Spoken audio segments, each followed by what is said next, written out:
He's on strategy. He's been taking about 10 months or so to get the pieces in place at DOJ, at FBI, at the Pentagon, which I'm sure we'll talk about later. But now he's coming after his enemies, and he's starting with Comey. Next could be Dr. Fauci. Next could be General Milley. And he doesn't care if he actually gets a prosecution or not. He wants to send a message. He wants to intimidate, and he wants to stifle dissent also among the grassroots. He wants to tell every American, if I can come after Jim Comey, if I can come after General Milley, I can come after you, too. Recognize he doesn't care about popular opinion. He cares about power. And this is a week where he continues to consolidate power. The lack of Republican opposition is noteworthy on Comey. But what about on the deployment of the National Guard in our streets? I mean, this is a week where they continue to gain momentum, consolidate power, flex to grievance. And I think you can't assume that they care about public opinion. They don't care about the midterms. Right now, it's a rush to consolidate power and get as much momentum as possible. And nothing is stopping them. Nothing is proven to even be a speed bump in the last few weeks.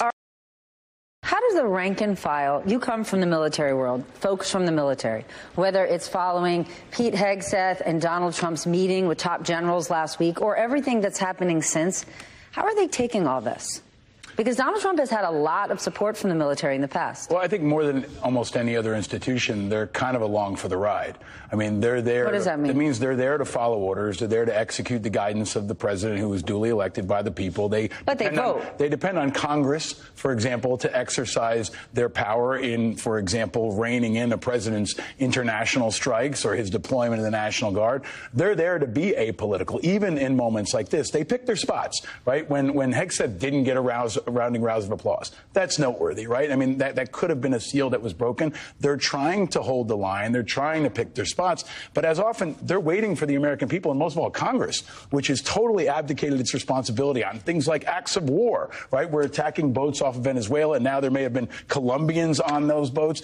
We're doing major military operations around the world, Trump is, and deploying troops in American streets, and Congress isn't even stopping them. So the idea that generals are going to drop their rank and come out and support and say something, I think is the wrong place to focus your ire or even your hope. It's just not going to happen.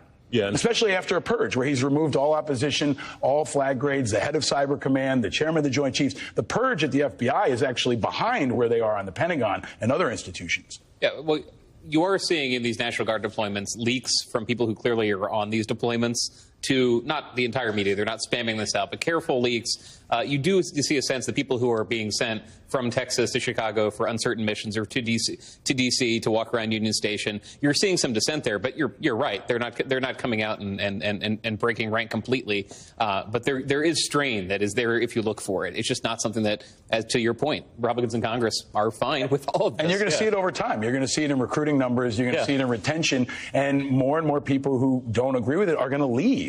And that's what is really most dangerous, is the narrowing of the military that looks more and more like the military that Pete Hegseth has always wanted. That's why the culture war started at the Pentagon. They want the military to look like the anti-woke MAGA movement. And that's who's joining. It's more guys who listen to Theo Von and less people who watch MSNBC. I think they've played into Donald Trump's hands. Going back to the earlier conversation, it's all about power, right? He doesn't actually want free markets. He wants to control the markets. Just like he said this week when he talked to TikTok users. And he said, hey, young people, you owe me. I did you a favor. I saved TikTok. Now it's going to happen. He's going to do the same thing with the shutdown. Donald Trump wants a shutdown. He just gave them the Democrats just gave him a giant gift. This is Doge on steroids. You want to give Trump a chance to get rid of thousands of federal workers? He's going to take that. And what he's going to do now is say, hey, military, the Democrats are trying to deny you your check. I'm going to make a concession. I'm going to get you your checks back. And he is happy to keep the government shut down. And he's happy to blame it on the Democrats because he controls the narrative. Positive, but the National Guard isn't the answer. And do people understand the National Guard, like, this is serious. This is changing the way the country operates. We have to help them understand. I've been saying for weeks or months that this is the most important story in America, maybe in the world. Because don't you think lots of people are going, well, you know, if it makes the city safer. Here's why it's important. Donald Trump can do anything he wants with the most powerful military the world has ever seen.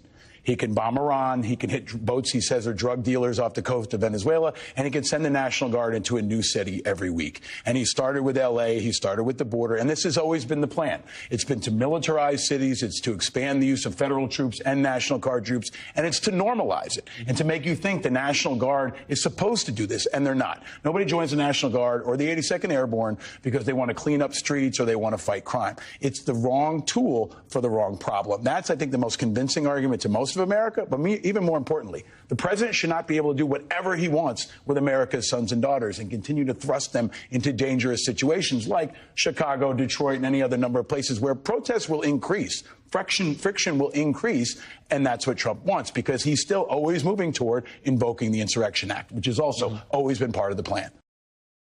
They thought he was going to go after the bad guys in a more targeted fashion than Joe Biden did, and they thought he was going to restore order to the border. That's what they thought. They didn't think he was going to go and militarize communities like Chicago. And he doesn't care. And he's going to go even further, because today he declared war on Antifa. So now he can start going after Antifa members in different cities, go past illegal immigrants and criminals. Okay, but can we just take a beat on that? Yeah. Antifa isn't an organization. I know. We know that. But half of the country doesn't know that. But I think it's really important to recognize that. He is declaring war on Antifa. It's an amorphous thing. It's the other. It's the other. He is defining truth in this country. That's what he's waging war on every single day. And a good percentage of the country is buying it. And even more importantly, nobody's stopping him, because Pritzker hasn't stopped him. Newsom hasn't stopped him. How can Congress hasn't stopped him. I don't know if they can. Well, but that's a question you should ask every single elected leader you've got here. What are you going to do to stop them? I don't know if there is accountability, because they continue to overreach. They've already arrested elected officials. What's stopping him from arresting more elected officials? They may have arrested elected officials, but it's not working out for them, right? Immigration was one of the issues that elected Donald Trump, and he's now underwater. So I hear you, but a lot of these moves, think about, what does this mean for Americans to have the National Guard in major cities on a regular basis? Okay, we now have ICE agents masked up, ripping people, not from crime scenes, not people who aren't, losing their mind on us, but people living their lives. It is the worst case scenario that we warned Republicans. Everyday Americans who don't care about politics are saying, no, not in my country. Yeah. He's balkanizing America. If you don't agree with him, you want to be Pritzker, that's fine. He'll get troops from Abbott, and he'll send them into Illinois, or he'll send them into California. And that's always been the play. You will have red states, and you will have blue states, and you will have our military and our National Guard torn in the middle. And that is what our enemies want. That's what Putin wants. Yeah, that's called a civil war.